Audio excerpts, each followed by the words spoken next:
नमस्कार बंधुगण मु अनिल आपन स्वागत जनाऊँगी आमर चैनल मैजेस्टिक कलिंग।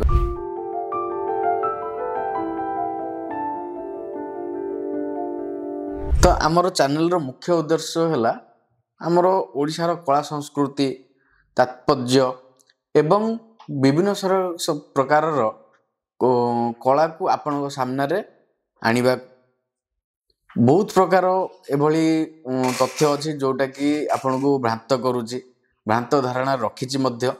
तो आम चैनल रो मुख्य उद्देश्य आपण को से भ्रांत धारणा को दूर करिवार अछि। तो आज आमे से विषय किसी आलोचना करने को आमे गोटे सीरीज आरंभ करछु हमर प्रभु जगन्नाथ ऊपर।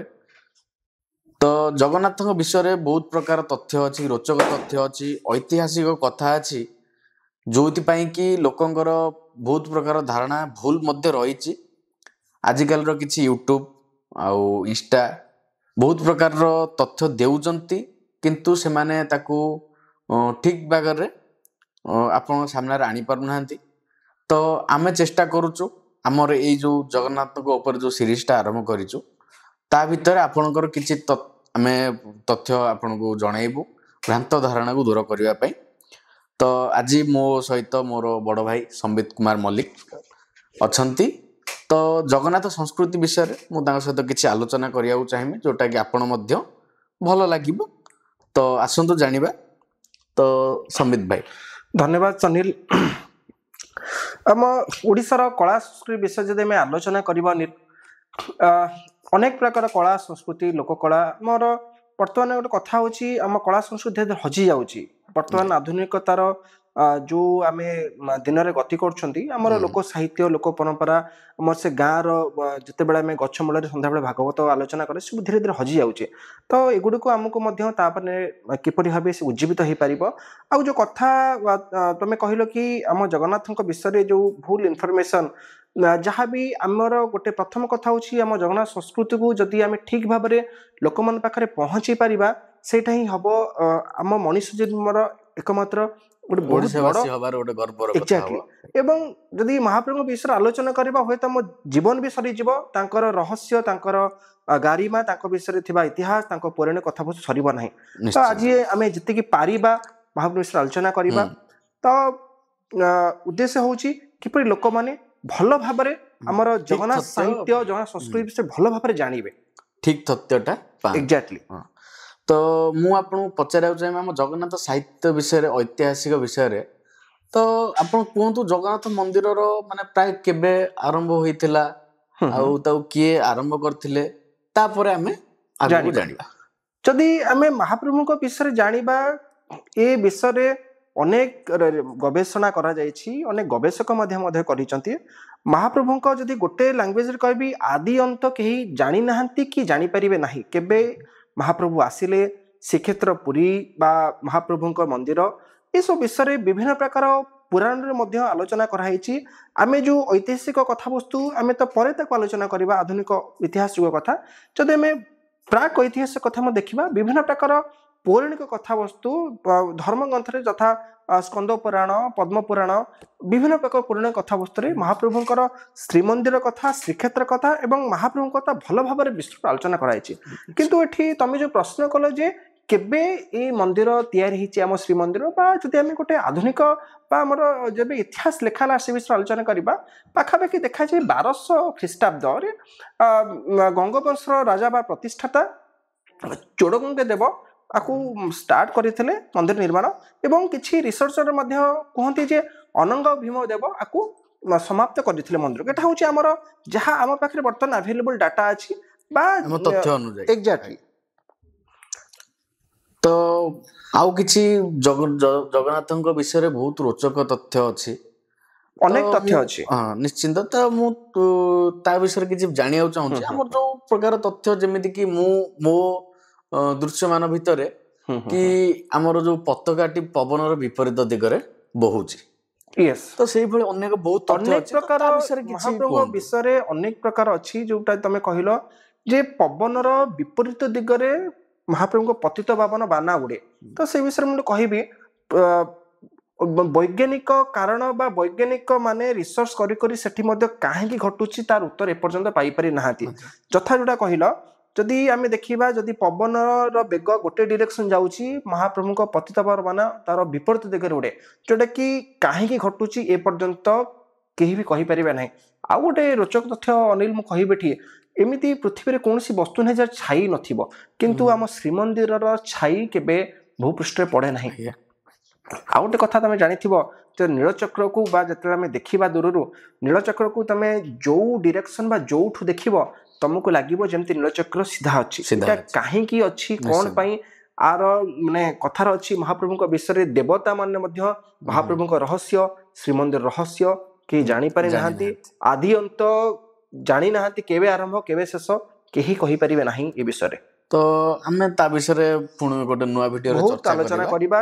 थरे गोटे कथा कहि माने कहले जगन्नाथ को विषय रे कहले हम जीवन सरी जीवो किंतु जगन्नाथ कथा सरीबो नाही तो आज मु किछि साधारण कथा जोटा कि मो मन रे मध्य मो दर्शक मानक मध्य थाए अछि तो ता भीतर गोटे कथा हला हमको कोनतो त्रिमूर्ति आ चतुर्धा मूर्ति भीतर पार्थक्य कोन एग्जैक्टली त्रिमूर्ति होची जते बेले महाप्रभु हम कोटी ओडिया को मौड़मणि महाप्रभु श्री जगन्नाथ बड़ भाई श्री बलभद्र और माँ सुभद्रा को त्रिमूर्ति कह जाए एवं जिते आम शुणी था रथयात्रा समय चतुर्धा मूर्ति विषय आलोचना करा जाए जिते चक्रराज सुदर्शन महाप्रभु श्री जगन्नाथ श्री बलभद्र एवं माँ सुभद्रा सहित जो चक्रराज सुदर्शन को जोड़ा जाए सेगुड़ी को चतुर्धा मूर्ति कह जाए एवं आउ गोटे अनिल गोटे विशेष कथा कहि दर्शक बंधु मान को जे आम रत्न महाप्रभु जो विराजमान करती रत्न सिंहासन रत्न बेदी रे सेठी ए चतुर्धा मूर्ति सहित आउ 3 जन पूजा पाती अनेक देवादेवी अच्छा किए हाँ बढ़िया क्वेश्चन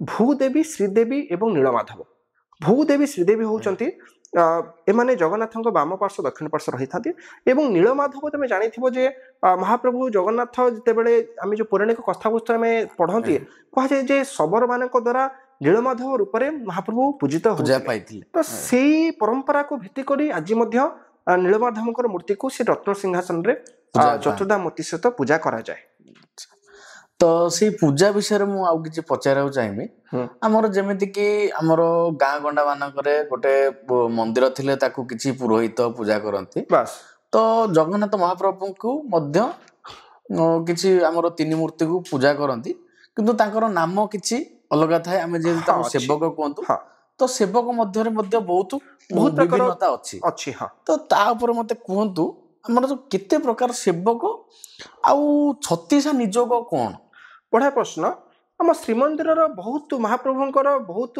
माने महाप्रभु सहित जड़ित ये सब बहुत आईन अच्छी श्रीमंदिर आमर रेकर्ड ऑफ राइट्स कह जाए जदि मुझे भूल न थाए सेठी उल्लेख अच्छी साधारणतः 119 प्रकार सेवा सेवायत अच्छा सेवक गोष्ठी अच्छा एंड सेवक अर्थ हूँ पर्टिकुलरली किसी कम कि आम जमी महाप्रभुंर कि महाप्रभु गाधे दब कि महाप्रभु को खाइबा को दब कि वस्त्र दब महाप्रभुंर अनेक प्रकार लीला श्रीमंदिर चले से प्रति लीला को संपादन करे सेवक माने अच्छे प्रभु माने हमर जिमिति कि गोटे साधारण मनुष्यर जिमिति नीतिकांति सब दिन थाए तो महाप्रभुंकर से बळा थाए से भळिया एवं आउ जो कथा 36 निज कथा कहलो ई 119 सेवायत गोष्ठी बा सेवा गोष्ठी भितरु गोटे गोष्ठी अछि हमर एटा पाखापी कह जाए जे आमे जो जानिले गंगबेश्वर राजांक समय अनंग भीम देवंक समय इतिहास को लक्ष्य करले बा पौराणिक कथा लक्ष्य करले बा मादळा पांजिकरू जना जाए जे अनंग भीमदेव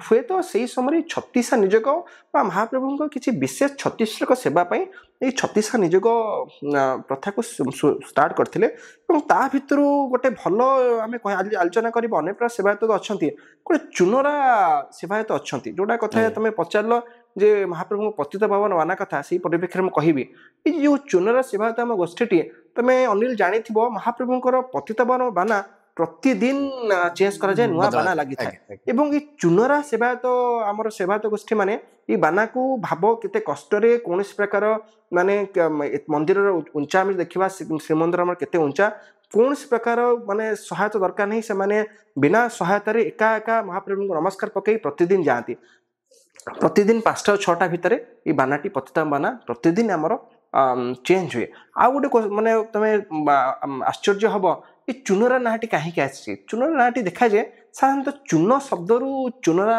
ଶବ୍ଦଟି ହେଇଛି। କାହିଁକି?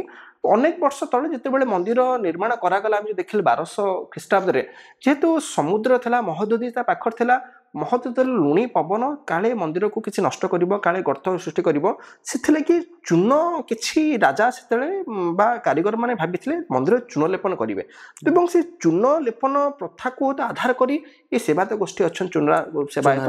ଏବଂ ଏମାନେ ଆପଣ ଯଦି ଆମେ ଦର୍ଶକ ବନ୍ଧୁ ଜାଣିବେ, ମହାପ୍ରଭୁଙ୍କ ପତିତ ପାବନ ବାନା ସହିତ ବି କିଛି ନିର୍ଦ୍ଦିଷ୍ଟ ତିଥିରେ ମହାପ୍ରଭୁଙ୍କ ବିଶ୍ୱର କଲ୍ୟାଣ ଦିବସରେ ଆମର ମହାଦୀପ ସେଠି ଉଠିଥାଏ ଶ୍ରୀମନ୍ଦିରରେ। ଏମାନେ ମଧ୍ୟ ସେ କାମ କରନ୍ତି। ବିଭିନ୍ନ ପ୍ରକାର ଯୋଉ ସବୁ ଅରୁଣ ସ୍ତମ୍ଭ ଅଛି, ଯାହା ବି ସେଠି ମଧ୍ୟ ବିଭିନ୍ନ ପ୍ରକାର ଯୋଉ ଆମେ ଦେଖନ୍ତି ସୁସଜ୍ଜିତ ହେଇଥାଏ, ତାକୁ ମଧ୍ୟ ଏ ସେବାୟତ ଗୋଷ୍ଠୀ ମାନେ ବହୁତ ବଢିଆ ଭାବରେ ପରିଚାଳନା କରିଥାନ୍ତି। ଆଚ୍ଛା, ତ ଜଗନ୍ନାଥଙ୍କ ବିଷୟରେ ତ ଯେତେ କହିଲେ ସରିବ ନାହିଁ ତାଙ୍କ କଥା। ତ ତାଙ୍କ ଭିତରେ ବହୁତ ପ୍ରକାର ସେବାୟତ ଅଛନ୍ତି, ଆମେ ଗୋଟେ ଗୋଟେ କରି ସେବାୟତଙ୍କୁ ଆଲୋଚନା କରିବା, ଭିଡିଓଟି ବହୁତ ଭଲ ଲାଗିବ। ତା ମଧ୍ୟରେ ମୁଁ ଏତିକି ପଚାରିବାକୁ ଚାହିଁବି, ଆମର ଯୋଉ ଜଗନ୍ନାଥ ସଂସ୍କୃତି ବିଷୟରେ ଆଜିକାର ଯୋଉ ଟାଇମରେ ଯୋଉ ୟୁଟ୍ୟୁବର ମାନେ ଅଛନ୍ତି କିମ୍ବା ଇନଷ୍ଟାରେ ଯୋଉମାନେ ସବୁ ଭିଡିଓ ଛାଡୁଛନ୍ତି, ସେ ମୋ ଭାବନା ଦୃଷ୍ଟିରୁ ସେମାନେ କିଛିଟା ଭୁଲ ତଥ୍ୟ ମଧ୍ୟ ଦଉଛନ୍ତି, ଯୋଉଥିପାଇଁ କି ଆମ ଓଡିଶାର ଆମ କଳା ସଂସ୍କୃତିର ଭୁଲ ଅପପ୍ରଚାର ହଉଛି। ତ ମୁଁ ତାଙ୍କ ବିଷୟରେ ଆପଣ କଣ କହିବେ? ପ୍ରତି ସମଗ୍ର ଜଗନ୍ନାଥ ହଉଛନ୍ତି ଆମ ହିନ୍ଦୁ ଧର୍ମର ଆରାଧ୍ୟ ଦେବତା, ଜଗତନାଥ, ଦ ଲର୍ଡ ଅଫ ୟୁନିଭର୍ସ କୁହାଯାଏ। ଏତିକି କହିବି, ଆମେ ମହାପ୍ରଭୁଙ୍କ ବିଷୟରେ ସଠିକ ପାଠ ପଢିବା, ଯାହାବି ଆମ ପାଖରେ ଉପଲବ୍ଧ ବହି ଅଛି କି ଯାହାବି ପୌରାଣିକ ଗ୍ରନ୍ଥ ସବୁ ଅଛି, ଏବଂ ତାକୁ ପଢିଲା ବାଦ ଆମେ ଗୋଟେ ଯେତେବେଳେ କିଛି ଜଣକୁ କହିବା, ସଠିକ ତଥ୍ୟ ଦେବା। ଆମେ ଯଦି ଜାଣିଛନ୍ତି ଯାହା, ଆମେ ସେଇ ସଠିକ ତଥ୍ୟ ଦେଲେ ମହାପ୍ରଭୁଙ୍କ ବିଷୟରେ କିଛି ଆମେ ଅପପ୍ରଚାର କରିପାରିବା ନାହିଁ ବା ବିଶ୍ୱବାସୀଙ୍କୁ ଗୋଟେ ଭୁଲ ଜିନିଷ ଆମେ କହିପାରିବା ନାହିଁ। ତା ଯଦି ଯୁବଗୋଷ୍ଠୀଙ୍କୁ ବା ଆମ ବୟସର ୟୁଥ୍ ମାନଙ୍କୁ ଆମେ ଏତିକି ମେସେଜ ଦେବା ଯେ ଆଧୁନିକତାର ଜୀବନଶୈଳୀ ଠିକ ଅଛି, କିନ୍ତୁ ଆମର ପରମ୍ପରା, ଆମ ଧର୍ମଗ୍ରନ୍ଥକୁ ଆମକୁ ପଢିବାର ଅଛି ଏବଂ ଜାଣିବାର ଅଛି ଏବଂ ଠିକ ଜିନିଷ କହିବାର ଅଛି। କାରଣ ବିଶ୍ୱର ଅନ୍ତର୍ଜାତୀୟ ସ୍ତରରେ ବିଶ୍ୱବାସୀ ବର୍ତ୍ତମାନ ଅଲଗା ଦେଶର ଲୋକମାନେ ଆମ ସଂସ୍କୃତି, ଆମ ପରମ୍ପରାକୁ ଆଡପ୍ଟ କରୁଛନ୍ତି, କିନ୍ତୁ ଭେରେଜ ଆମେ ଆମ ନିଜ ସଂସ୍କୃତି, ଆମ ପରମ୍ପରାକୁ ଠିକ ଭାବରେ ବୁଝୁନାହାନ୍ତି ବା ଗୋଟେ ଭ୍ରାନ୍ତିକର ଭାବରେ ଆମେ ତାକୁ ମାନେ ନିଜ ଜୀବନରେ ଲଗାଉଛନ୍ତି। ଆଜିକାଲିକା ପିଲାମାନେ ନିଜ ଧର୍ମ ଗ୍ରନ୍ଥ ପଢୁନାହାନ୍ତି, ଯୋଉଥିପାଇଁ କି ଏଭଳି ପରିସ୍ଥିତି ଆସୁଛି କି ଆମକୁ ଯିଏ ଯାହା ବୁଝେଇ ଦଉଛି ଆମେ ସେଟା ଆମେ ମାନେ ବିଶ୍ୱାସ କରି ଯାଉଛନ୍ତି। ଆଜ୍ଞା, ତ ଆମେ ଏଠି ଦର୍ଶକ ମାନଙ୍କୁ ଏତିକି ମେସେଜ ଦେବା ଯେ ଆମେ ଆମର ସଂସ୍କୃତି, ଆମ ସାହିତ୍ୟ, ଆମ ପରମ୍ପରା, ଏଇ ସବୁକୁ, ଆମର କଳା, ଆମର ଗ୍ରାମ୍ୟ ଜୀବନ, ଆମେ ଆଧୁନିକତାକୁ ଆମ ଜୀବନରେ ଆସୋସିଏଟ କରିବା। ବଟ୍ ଏଇ ସବୁ ଯେମିତି କୁହାଯାଏ କି ଗୋଟେ ମଣିଷର ବେସ୍ ଫାଉଣ୍ଡେସନ, ଆକୁ ଆମେ ଛାଡିକି ଆମେ କେବେ ବଞ୍ଚି ପାରିବା ନାହିଁ। ଯେମିତି 12 ମାସରେ 13 ପର୍ବ ହଉଛି ଆମ ଉତ୍କଳ ସଂସ୍କୃତିର କଥା। ଜଗନ୍ନାଥ ହଉଛନ୍ତି ଆମ ଉତ୍କଳ ସଂସ୍କୃତି ବା ହିନ୍ଦୁ ଧର୍ମର ମୌଡମଣି, କୋଟି ଓଡିଆର ମୌଡମଣି କୁହାଯାଏ। ତ ମହାପ୍ରଭୁଙ୍କ ବିଷୟରେ ଆମେ ଆଲୋଚନା କରିବା, ମହାପ୍ରଭୁଙ୍କ କଥାକୁ ପ୍ରଚାର କରିବା। ଖାଲି ଓଡିଶା ନୁହଁ, ବିଶ୍ୱର ସମଗ୍ର ସବୁ ଲୋକମାନେ ଜାଣୁଥିବ ମହାପ୍ରଭୁଙ୍କ କୀର୍ତ୍ତିରାଜ ବିଷୟରେ, ଆମର ଶ୍ରୀମନ୍ଦିର ଶ୍ରୀକ୍ଷେତ୍ର ବିଷୟରେ। ତେଣୁ ଆମେ କହିପାରିବା ଯେ ଆମେ ଠିକ ଭାବରେ ଆମ ମନୁଷ୍ୟ ଜୀବନକୁ ରୂପାୟିତ କରିପାରୁଛନ୍ତି। ତ ଧନ୍ୟବାଦ ଦର୍ଶକ ବନ୍ଧୁ। ତ ମୁଁ ଆଜି ମୋର ବଡ଼ ଭାଇ ସହିତ ଯୋଉ ତଥ୍ୟ ଆପଣଙ୍କୁ ପ୍ରଦାନ କଲି, ତ ମୁଁ ଏ ଜଗନ୍ନାଥଙ୍କ ବିଷୟରେ ଯୋଉ ଆମେ ସିରିଜ ଆରମ୍ଭ କରୁଛୁ, ତ ନୂଆ ନୂଆ ତଥ୍ୟ ସହିତ ବହୁତ ପ୍ରକାର କଥା, ଲୁକାୟିତ କଥା ଯୋଉଟାକି ଲୁଚି ରହିଛି ଆମ ଗ୍ରନ୍ଥ ମଧ୍ୟରେ, ତାକୁ ମଧ୍ୟ ଆଣିବି।